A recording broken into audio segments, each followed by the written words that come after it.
क्या आप जानते हैं कि इंडिया में फ़ीमेल लिटरेसी रेट सिर्फ 65.47% है।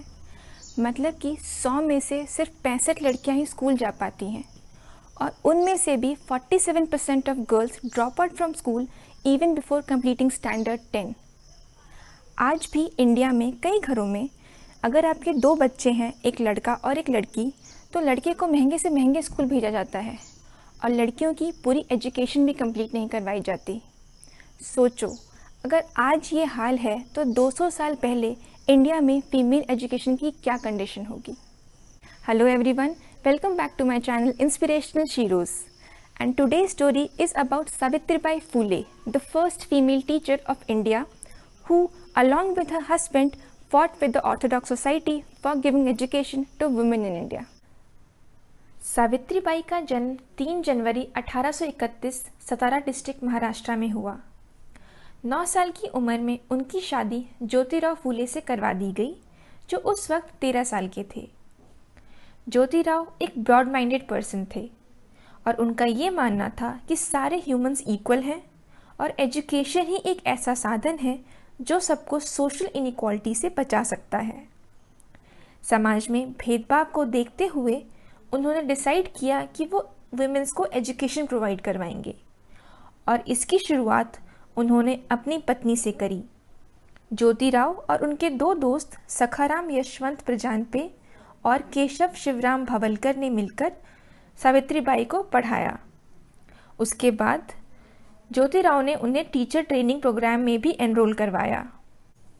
1847 में सावित्रीबाई ने सारे एग्ज़ाम्स पास करके टीचर की डिग्री हासिल करी और 1848 में सावित्रीबाई और ज्योतिराव फूले ने मिलकर अपना पहला Indian run girls school Bhidewada Pune में खोला और उसमें लड़कियों को पढ़ाना शुरू किया। लेकिन जिस समाज में वो लोग रह रहे थे वहाँ यह परंपरा थी कि एजुकेशन सिर्फ अपर कास्ट के लिए है और सिर्फ अपर कास्ट के लोग ही इसे पढ़ और पढ़ा सकते हैं। सावित्रीबाई लोअर कास्ट की थी। जब सावित्रीबाई पढ़ाने जाती थी तो रास्ते में लोग उन पर पत्थर, गोबर, कूड़ा कचरा इत्यादि फेंकते थे और उनको बहुत भला बुरा भी बोलते थे। लेकिन इस सब के बावजूद वो डेली स्कूल जाकर लड़कियों को पढ़ाती थी। लोगों के तानों से परेशान होकर ज्योतिराव फूले के पिता ने भी उन दोनों को घर से बाहर निकाल दिया। घर से निकाले जाने के बाद वो दोनों ज्योतिराव फूले के मित्र उस्मान शेख के साथ रहने लगे और उन्होंने वहाँ एक और स्कूल खोला जो कि एडल्ट दलित बहुजन कम्युनिटी के लिए था। वहाँ सावित्रीबाई और उस्मान शेख की बहन फातिमा शेख ने मिलकर पढ़ाना शुरू किया और फातिमा शेख भारत की पहली मुस्लिम विमेन टीचर बनी। 1851 तक उन्होंने ऐसे 3 स्कूल ओपन करे जिसमें 150 लड़कियां जाती थी। And according to a report, the number of girl student in Savitribai girls school was 10 time more than the number of boys in government school. 1852 में सावित्रीबाई ने एक वुमेन राइट ऑर्गेनाइजेशन खोला और उसका नाम महिला सेवा मंडल रखा। ये ऑर्गेनाइजेशन वुमेन्स को उनके राइट्स, डिग्निटी ऑफ लाइफ और अदर सोशल इश्यूज के बारे में अवेयर कराने के लिए खोला गया था।